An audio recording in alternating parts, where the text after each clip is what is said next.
Hey, I'm Mark, and these are today's two sawmill victims. This one I have laid out 5 by 10 inch, and that'll be my first cut, and then we'll rotate it to the second, and rotate it to the third, to the fourth, and then the final cut, number 5, would be there. So I'll get 2 rectangles out of it. This one doesn't really have any great live edge features.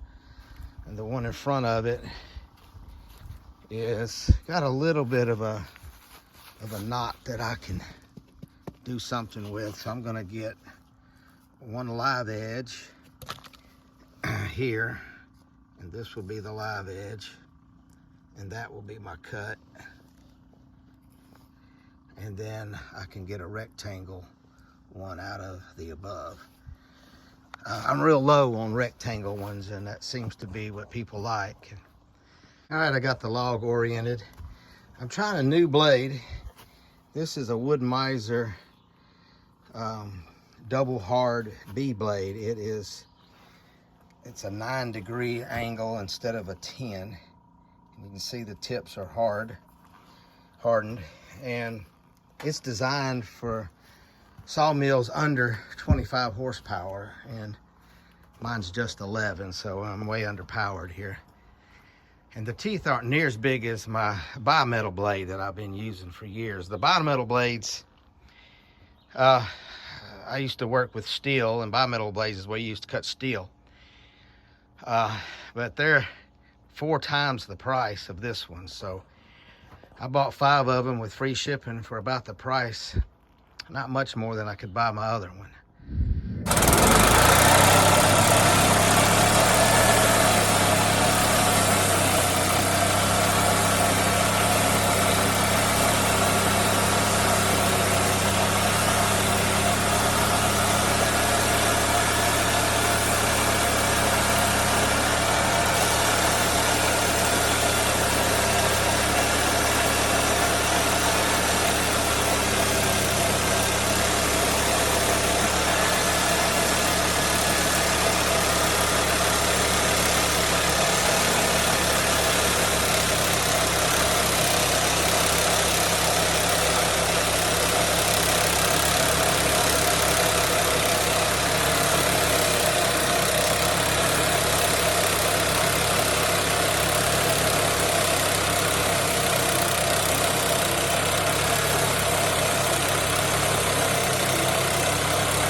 Well, it cut about the same speed.